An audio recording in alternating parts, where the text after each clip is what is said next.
Hi everyone, Jessica from Albuquerque here, coming to you on another beautiful afternoon here, sitting at the park, about 4:30 I think, Mountain Standard Time, and just realizing that I'd been in my office a lot of the day and I needed to get out and get some free vitamin D. So I walked out to the local park that I have in my neighborhood just so that I could be in some of the grass. Because I really love the grass and I miss it. And I don't have that in my yard, as many of you who know realize that we have zero escape here in the desert. Anyway, I want to spend a few moments with you today because just before coming out to the park, I actually was on a conference call. And it was a training call put on by someone that I've signed up for her email list with because I wanted to learn how to really connect with the people that sign up to be on my list.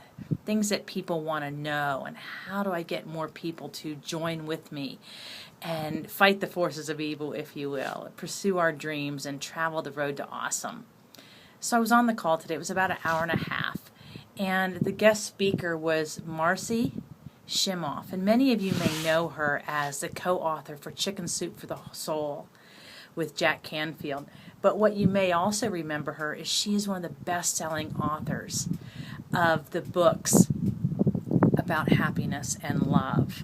She has a website, obviously marcishimoff.com, and she has a workbook, and all it is about how she has discovered through her training as a corporate training person, as in her partnership with Jack Canfield, and him being her mentor for so many years, that happiness is a choice, and the things that we do each and every day can attribute to our happiness set point, if you will. Now, I've heard about our financial set points, our financial blueprints, but I didn't realize that we actually have a happiness set point. As a matter of fact, with all of the training in epigenetics these days and all of the studies that are going on by people like Dr. Bruce Lipton, we realize that we can actually change this DNA makeup in our body, which is interesting in itself. Is probably another blog topic. But if you'd like, go to the Biology of Belief by Bruce Lipton, and I think you'll be amazed at the findings and how much control we actually have over our everyday experience. But according to Marci, she says that we can determine our happiness every single day, and we can start by the kind of sleep we get the night before. As a matter of fact, she said in the conference call today that happiness, 80% of your happiness today is in direct correlation to the amount and the quality of sleep you got last night. And she gave us 3 different things that we could do. She has like 8 more, but didn't have time on the call. 3 things that she could do, or you could do, to make sure you get better sleep. And one is get away from your computer screen, your television screen, 2 hours before you go to sleep at night.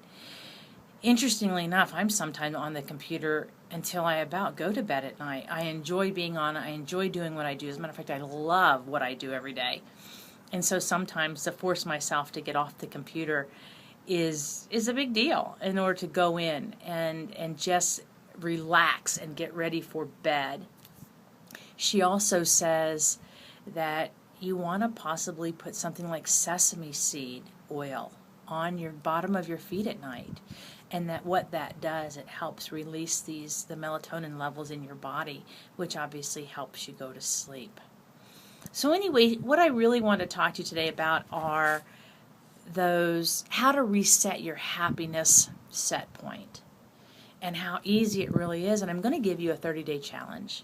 And this is something you can do every day. It takes about 2 minutes. You can do it 2 or 3 times a day. When you're standing in line, when you're on the phone, when you're sitting at your computer, when you're just taking a break. It's that simple. But when we release the feeling of love in our body, it releases what they call oxytocin. And that's what creates these feelings that we have. And I'm not necessarily talking about romantic love. I'm talking about love in general, just loving life, loving to get up, loving to do the things we do, loving to interact with people. And so I'm going to share with you the 3 steps that she talked about today in a very simple exercise. So if you will, what I'd like you to do is, if you're in a car, don't do this, but if you're watching this from your iPhone or your other smartphone or your computer, I want you to sit back for a moment and just listen to my voice. I want you to close your eyes. And I want you to take your hand and I want you to place it over your heart. And as you have your hand over your heart space, I want you to just feel the warmth and the feeling that you have in your hands. Just feel and know that underneath your hand is your heart. And just feel what it feels like. And just sit with that feeling. Breathing gently and just feeling your heart under your hand.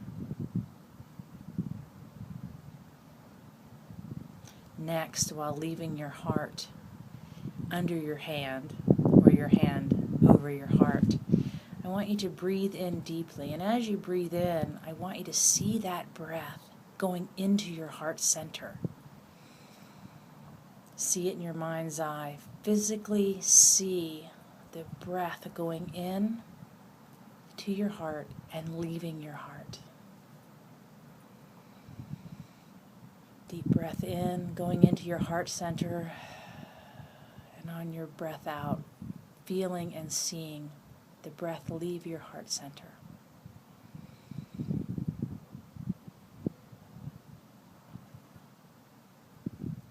And lastly, while keeping your hand on your heart, I'd like you just to breathe normally. And on every in-breath, I want you to think the words love, ease, and compassion. Love, ease, and compassion. Now you can breathe normally on the way out, but on every in-breath, say the words in your mind, love, ease, and compassion.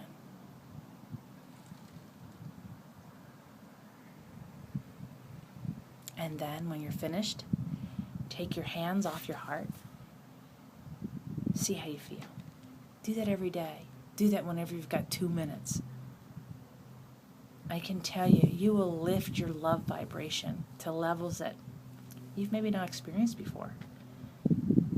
Leave your thoughts. I'd love to know, after a few days of trying this, how you feel. Are you happier? Do you love more? I hope so. Until next time, take good care.